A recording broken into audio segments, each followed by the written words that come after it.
के मनन साहब। मनन साहब, अब राहुल गांधी के सामने विकल्प क्या क्या हैं और कितना आप इसको व्यवहारिक मानते हैं? लगता है आपको कि ये 2 साल की सजा एक्सेसिव हो गई, ज्यादा हो गई एक कमेंट के लिए क्रिमिनल डेफेमेशन में, और उनको राहत आराम से मिल जाएगी? ऑफ कोर्स 2 साल तो कोई जज नहीं देता, इसको फुल डोज दे दी गई है, इसको डोज कहूंगा मैं। इसमें सजा ही इतनी है, 2 साल या जुर्माना या दोनों। यूजुअली तो जुर्माना या टिल राइजिंग, TRC कहते हैं उसको, till rising of the court कर देते हैं। लेकिन इस केस में एक आई डोंट नो कहाँ एक्सेप्शनल केस और क्यों एक्सेप्शनल केस बन गया, लेकिन मैं उस पे नहीं जाऊंगा चूंकि मैं किसी पॉलिटिकल पार्टी को बिलोंग नहीं करता। लेकिन जो तथ्य, जो इस केस के फैक्ट्स आ रहे हैं, मुझे नहीं लगता ये केस हायर कोर्ट में प्रोसिक्यूशन का, खासकर कंप्लेनेंट का, टिके, एक्विट होगा ये केस। चूंकि ऐसे तो फिर कोई पॉलिटिकल लीडर, हम ही कोर्ट में कई तरह के उदाहरण देते हैं, तो कोई भी सावरे आदमी डेफेमेशन में बंद होंगे। फिर डेफिनेशन जो डेफेमेशन की है बहुत ही एक एलेबोरेटेड है। आपने सबसे पहले उसमें देखना है कि जो भी आदमी कुछ बोलता है, एलिगेशन लगाता है, उसके पीछे मंशा क्या है, इंटेंशन क्या है।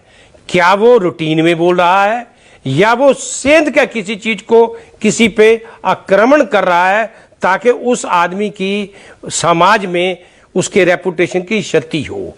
ऐसा मुझे लगता नहीं है इस केस में।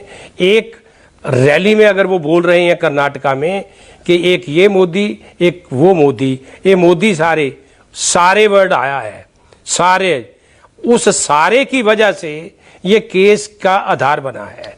मुझे लगता नहीं है कि ये केस बाकी, चूंकि ना तो मेरे पास फैक्ट्स है ना मेरे पास केस फाइल है, जो मैंने न्यूज़पेपर के माध्यम से या अब कुछ लोग डिस्कस कोर्ट में कर रहे हैं, उसके मुताबिक मुझे नहीं लगता ये केस, यानी कंप्लेनेंट का केस हायर कोर्ट्स में टिकेगा। अगर वो कल एक्विट हो जाते हैं तो उनकी सदस्यता बहाल होगी। फिर इसमें भी दो राय नहीं है, बहाल भी स्पीकर साहब को ही करनी होगी, इसमें भी कोई दो राय नहीं है। ओके, लेकिन मनन साहब देखिए, एक्विटल तो मुझे लगता है उसमें टाइम लग सकता है, क्योंकि जब अभी ये लोअर कोर्ट का फैसला है, सेशंस कोर्ट में हो सकता है 2, 3, 4, 5 सुनवाई लगे और 2024 का चुनाव तो आ ही गया। तो आपको लगता है उससे पहले कन्विक्शन स्टे होने की संभावना है? नहीं, कोई नहीं।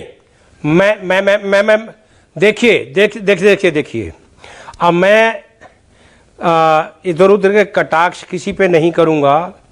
मैं मान के चलूंगा ये लापरवाही राहुल गांधी की, लापरवाही उनके लॉयर्स की। इसमें सीधे कन्विक्शन नहीं हुई है। पहले उनको सम्मन किया गया, तब उनके पास एक मौका था, एक अवसर था। सम्मनिंग के खिलाफ उनको हाई कोर्ट जाना चाहिए था या ऑनरेबल सुप्रीम कोर्ट में आना चाहिए था कि प्रेमा फेसाई सम्मनिंग का केस नहीं बनता है। चलिए, नहीं आए। उसके बाद फिर उनके खिलाफ नोटिस फ्रेम हुआ, उसको सेक्शन 251 CRPC में होता वो, उसके खिलाफ हाई कोर्ट या सुप्रीम कोर्ट का दरवाजा खटखटा सकते थे। उन्होंने भी बड़ा रूटीन में केस लिया। जब लापरवाही तो मैं राहुल गांधी की कहूंगा, मैं लॉयर्स की नहीं कहूंगा। जो मोक्कल कहता है लॉयर वो ही करता है। अपॉर्चुनिटी बहुत मिली है, उन्होंने भी रूटीन में केस लिया। केस देखिए, हम हमेशा अपने मोक्कल को समझाते हैं कि सिविल केस में अगर कोई हार जाए तो घर चला जाता है, क्रिमिनल केस में अगर हार जाए, हम दिल्ली की एग्जांपल देते हैं कि भाई हरिनगर मीन्स तिहाड़ जाएगा, बाहर कहेंगे जेल में जाएगा। तो ये क्रिमिनल केस को खासकर पॉलिटिशियंस को और पत्रकारों को आसानी में नहीं लेना चाहिए। मनन साहब बड़ी बात कह रहे हैं, राहुल गांधी और उनके सलाहकारों ने, वकीलों ने ये केस हल्के में ले लिया। मनन साहब, लेकिन कन्विक्शन क्या स्टे हो सकता है क्या? जैसे मैंने कहा, एक्विटल में तो टाइम लग सकता है, क्योंकि अगर मान लीजिए इलेक्शन कमीशन ने कह दिया उपचुनाव होगा, फिर देखिए, मैं बताता हूं, अगर वैसे ही अंधेर करना हो तो कोई रोक नहीं सकता। लेकिन अगर आज जो बीज बोओगे, काटना तो फिर आपको भी पड़ेगा दूसरा दिन, तीसरा दिन। लेकिन ऐसा होता नहीं है। इस केस में ये जो मैं दूसरी बात कहता हूं, ये जो ह्यू एंड क्राई कांग्रेस या विपक्ष के लोग कर रहे हैं, नहीं करनी चाहिए। लॉ पढ़ो।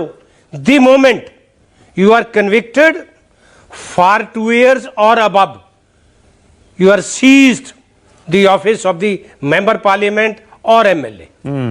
There is no role of the parliament, there is no role of the election commission, but at the same time मेरा मानना यह है कि अभी भी इनको या तो सुप्रीम कोर्ट या हाई कोर्ट दरवाजा खटखटाएं कि अपोजिशन का इतना बड़ा लीडर है। आज अगर अपील फाइल होती है, दूसरे दिन उसका नोटिस करके नीचे की फाइल आ सकती है, उसी कोर्ट प्रेमिसेस में है।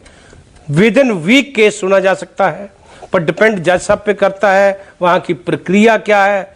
अगर ऊपर से कोई ऑर्डर चला जाए कि इसको with in 1 month, with in 3 months, with in 2 weeks, case may be decided, appeal may be decided on merits.